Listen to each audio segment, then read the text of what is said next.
Hello everybody. So much for October. The market's taking a worse turn for the day. Nobody really knows why it's dropping. May have to do with the shutdown, continuing trade wars. Trump was talking about trade war stuff. Perhaps it's Netflix that triggered it all. Netflix has a habit of triggering growth stock fears and growth stocks coming down. Anyways, on this channel, I've talked a lot about Bitcoin because I consider it so cheap right now. I can't believe that strategy is at 286. I cannot believe the price of Bitcoin right now. It's complete madness. I've talked a lot about that on this channel in recent months. And there's other deals out there. There are other stocks out there that I'm going to cover today. But just know that what's happening with Bitcoin, we are entering a valley of despair. And this is something that happens all the time with growth stocks. And Tesla, we'll know tonight, Tesla, if we continue getting out that valley of despair or not. But, Tesla was in the valley of despair of its own for years, right? And so, yeah, Bitcoin, it's been pretty much flat-ish since November of last year. Pretty much flat-ish since November of last year. Who knows? Do we have another 6 months? If you try to time the market within a few months or even a year, that's not enough. I think you need a longer term horizon, and over the short run, these prices make absolutely no sense, especially when you consider how much monetary printing is going to have to happen. So, anyways, I know everybody promised October, everybody promised November. I'm not so sure. We'll see about that. It's all about the long term. I want to talk about stocks that I find deals right now.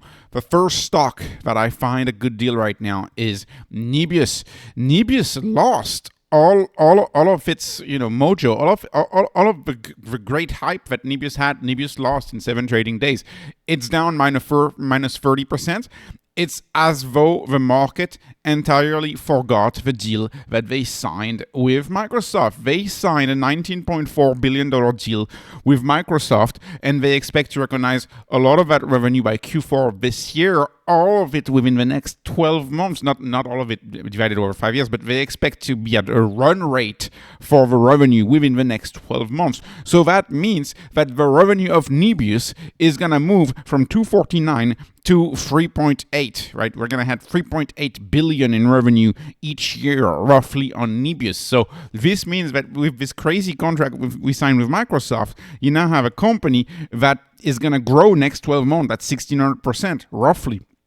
Maybe more, maybe less. We don't really know, but it's going to be a huge, enormous revenue growth. And so when you look at the price of Nebius compared to the growth that it's going to experience, enterprise value over gross profit over revenue growth is actually a 0.11. So this stock is absolutely dirt cheap compared to the growth that it is going to experience. This stock is also cheaper because it owns a lot of assets, but two are worth mentioning. One of them is AV Ride, and AV Ride is very much hot.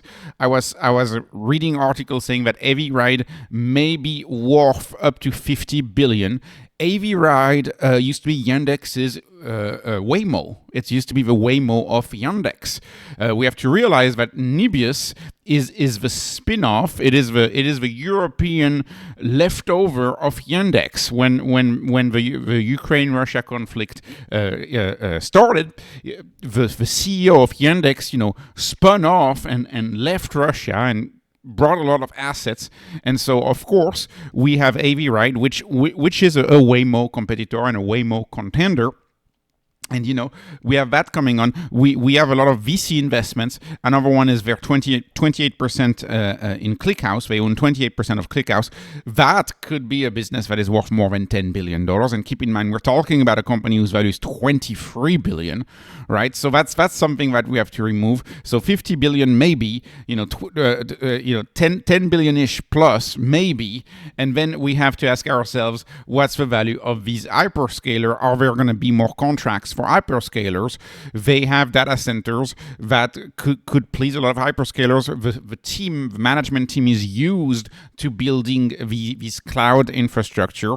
They've done it many times with Yandex in the past. Those engineers are used to doing that. They have a full AI stack that they can serve, and they were able to land a contract with Microsoft because they are not just a Bitcoin miner. They are a former tech firm. They are a former big tech company. The management's the same, and so these relationships probably still exist, and they most likely do. We saw a few days ago in Paris at an event, he had the CEO of NVIDIA just go on the Nebius stand and praise Nebius. So this company, in my view, as a mini big tech feel, they have VC investments that are big tech-like, and they are getting contracts with hyperscaler, and they could get some more.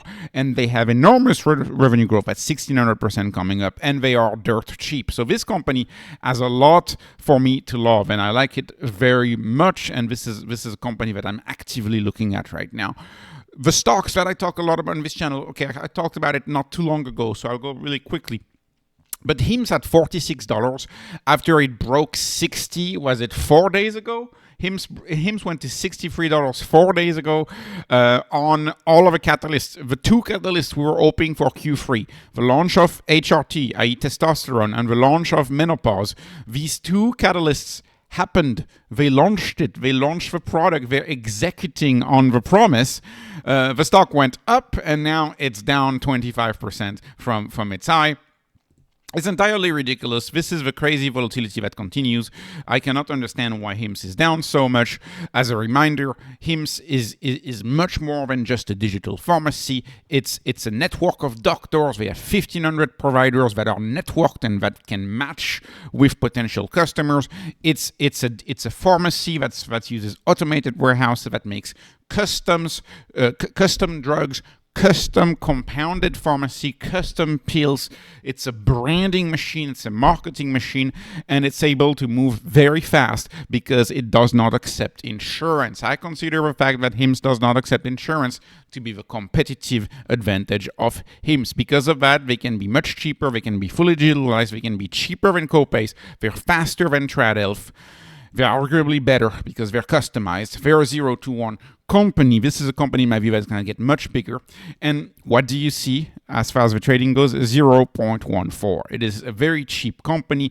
We were close to a 0.2 not too long ago. We're back at a 0.14. Rule of 40 is 55%. Keep in mind here that I'm putting forward revenue growth on this spreadsheet at 47% next 12 months.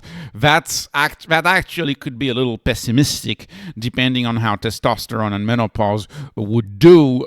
I would argue that testosterone is going to do very well for HIMS because of a lot of their ED customers. They're going to be able to be cross-sold testosterone product, and that's how you get that exponential growth. So I don't understand why HIMS is so cheap. You have a stock which over the long run, the stock price has not tracked the revenue growth. Let's talk about LifeMD. LifeMD.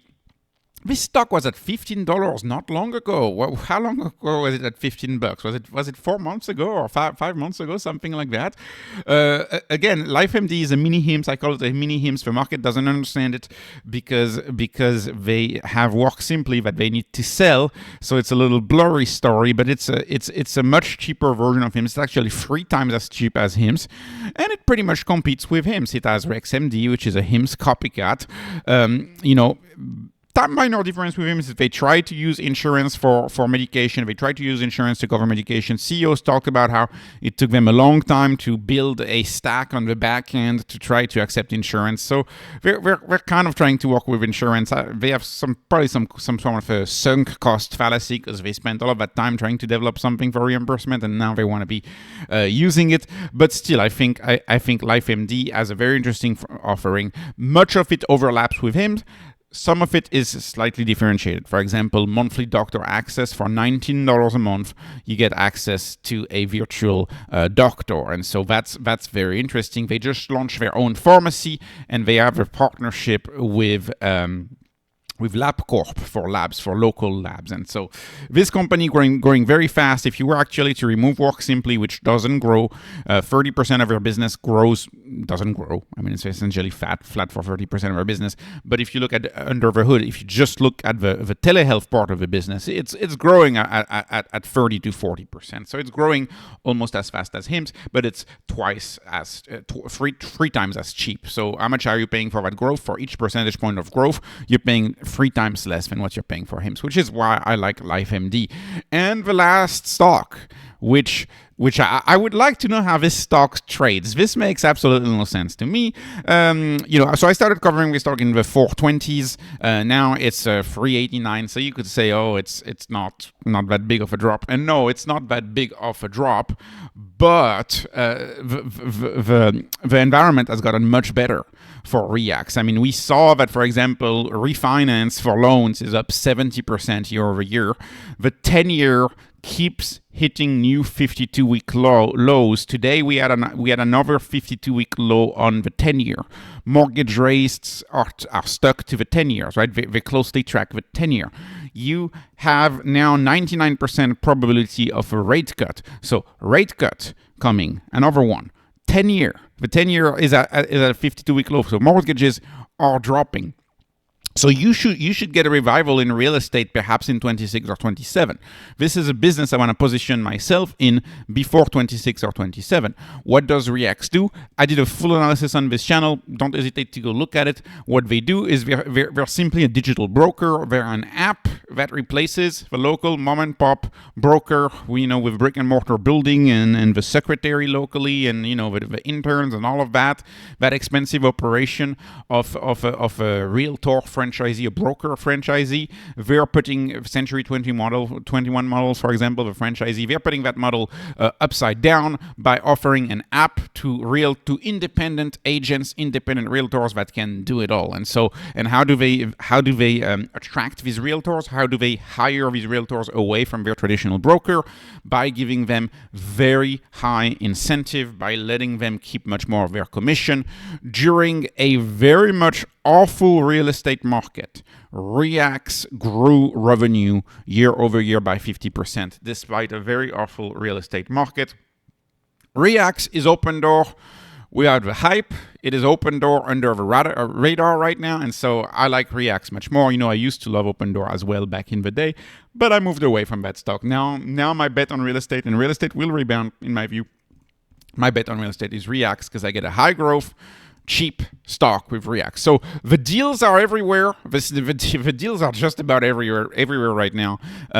This market, in my view, is very much undervalued. The deals are everywhere, and the liquidity that's going to come after the second rate cut of the year that we get in October 29, that liquidity, in my view, is going to move risk-on type assets. So anyways, this was not investment advice. This is not financial advice. This is only entertainment. I'm hoping you were entertained. Please please subscribe, follow me on Patreon, follow me on X.